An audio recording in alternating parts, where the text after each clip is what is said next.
Hi guys, in this lecture we will discuss about vulnerability assessment.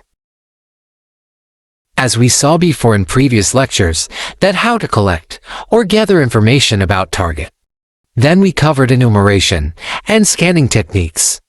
So our next step will be vulnerability analysis and assessment. Vulnerability assessment helps identify, classify, and prioritize vulnerabilities in network infrastructure, computer systems, and applications. A vulnerability is a security weaknesses that might expose the organization to cyber threats or risks. Vulnerability assessments often employ automated testing tools such as network security scanners, showing the results in a vulnerability assessment report. We will use different tools as a network security scanners, like Nmap Nessus, Wireshark, Arp Suite, RCrackNG, and OpenVAS. In cybersecurity, a vulnerability refers to a weakness or flaw in a system, application, or network that can be exploited by attackers to gain unauthorized access or cause harm. Vulnerabilities can arise from various sources, including software bugs, misconfigurations, or inadequate security controls. Vulnerability assessments are critical components of an organization's cybersecurity strategy. Here are some key reasons highlighting their importance. Number 1. Identifying weaknesses. Vulnerability assessments help organizations identify and prioritize vulnerabilities in their systems, applications, and networks before attackers can exploit them. Number 2. Risk management. By understanding the vulnerabilities present, organizations can assess the potential risks associated with them and implement appropriate mitigation strategies. Number 3. Compliance requirements. Many industries have regulatory requirements that mandate regular vulnerability assessments to ensure compliance with standards such as PCI DSS, HIPAA, and GDPR.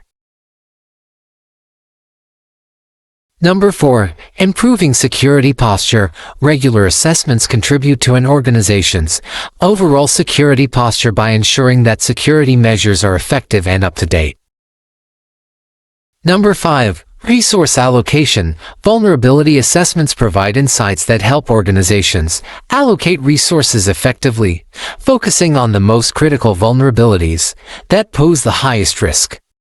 Number 6. Incident response preparation. By identifying vulnerabilities, organizations can develop and refine their incident response plans, ensuring they are prepared to respond quickly and effectively to potential breaches. Number 7. Continuous improvement. Regular assessments foster a culture of continuous improvement in security practices, helping organizations adapt to evolving threats and vulnerabilities. Number 8. Stakeholder confidence. Conducting vulnerability assessments and addressing identified issues can enhance stakeholder confidence, including customers, partners, and regulatory bodies, in the organization's commitment to security.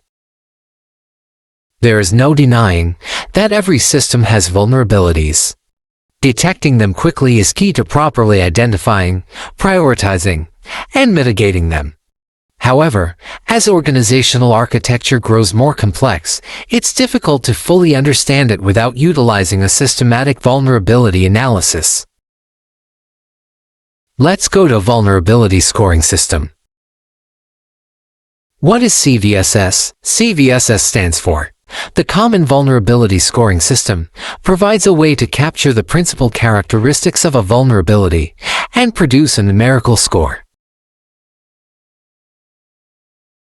Maybe the question has come into your mind that what is the difference between CVSS and CVE?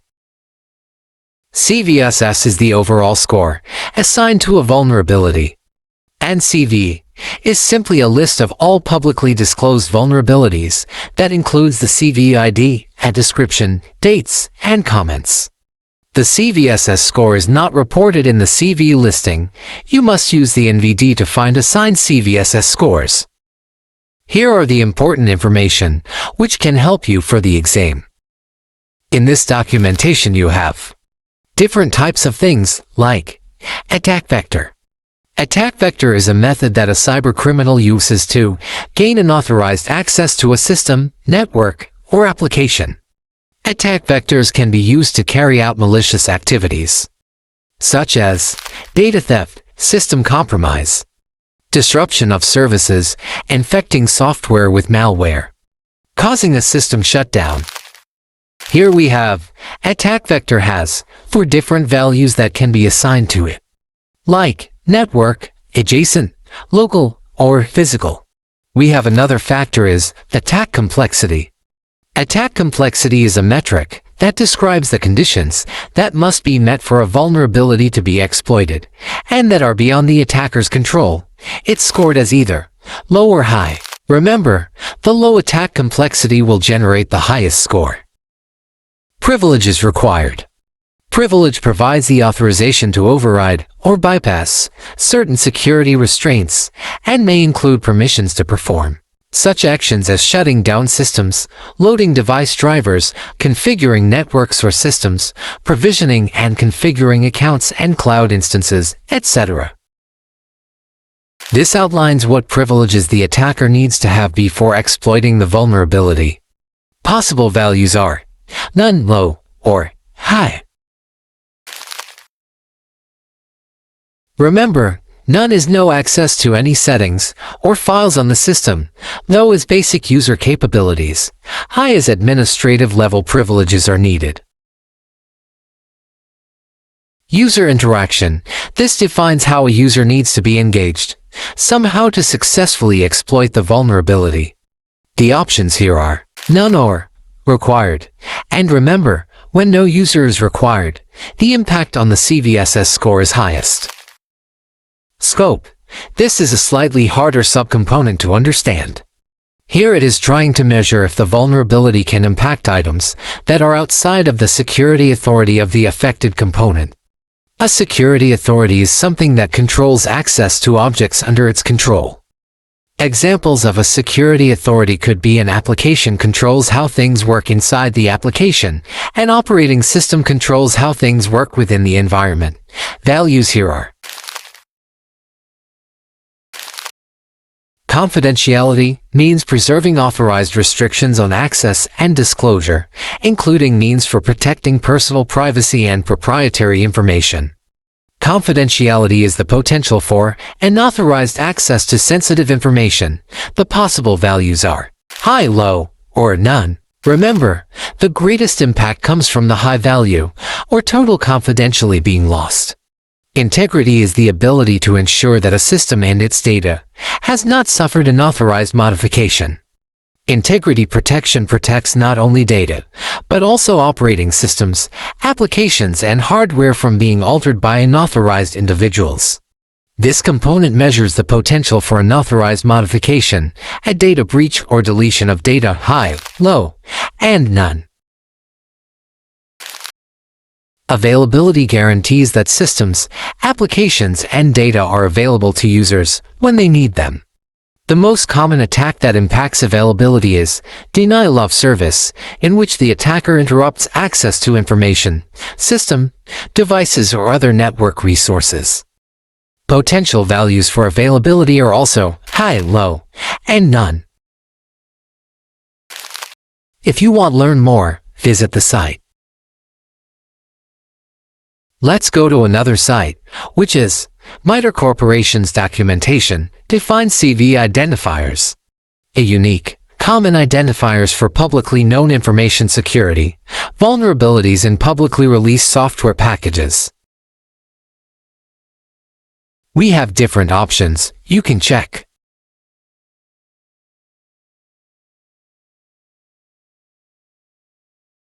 Here we will search for CVE list to read about particular vulnerability.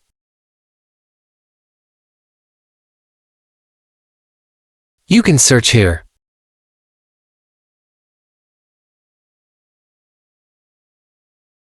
For example, if you want to learn about window vulnerabilities, here we have too many results you can read.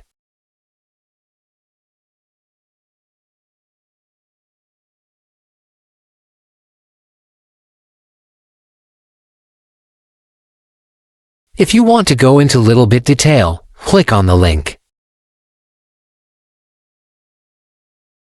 Here you have corporation name, date, description, and product status, etc.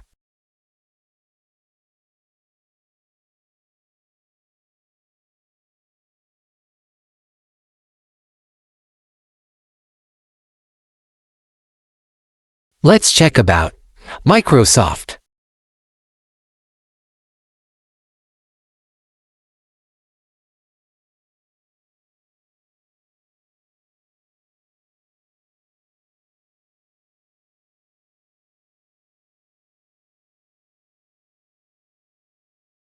After click on the link, you can see description about that vulnerability. And below have CVSS, which we already covered in this lecture. Here you can see score, which is medium, product status.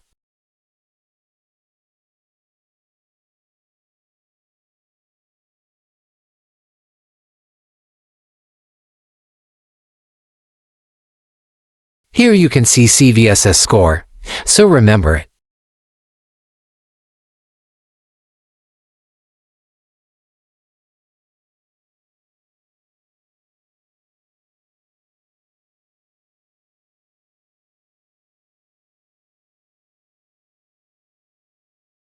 Let's check another site for get more information about vulnerabilities, which is National Vulnerability Database. It is the U.S. government repository of standards-based vulnerability management data represented using the Security Content Automation Protocol. This data enables automation of vulnerability management, security measurement, and compliance. We have different types of options, but we will search about vulnerabilities. Here you can see different types of options for search. For example, product name, vendor name, CV name, and OVL query. Below, type your keyword in search. Let me check about window again.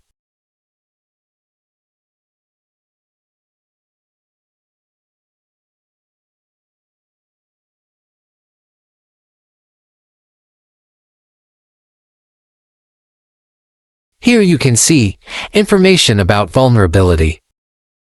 In the sidebar you can see version and score.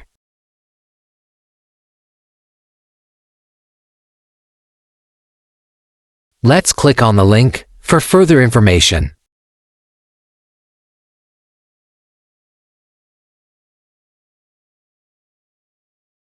You can see description and metrics. Score is medium. This is references to advisories, solutions, and tools.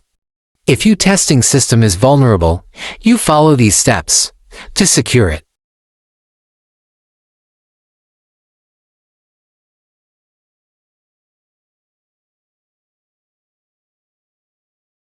Let's check another site,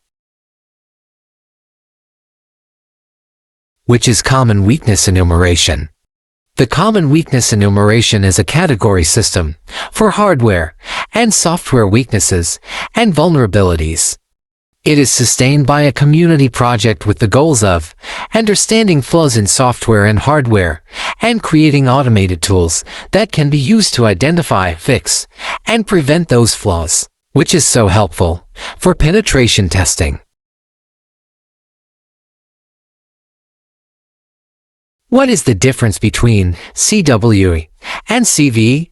The answer is CWE stands for Common Weakness Enumeration and has to do with the vulnerability, not the instance within a product or system. And CVE stands for Common Vulnerabilities and Exposures and has to do with the specific instance within a product or system, not the underlying flaw.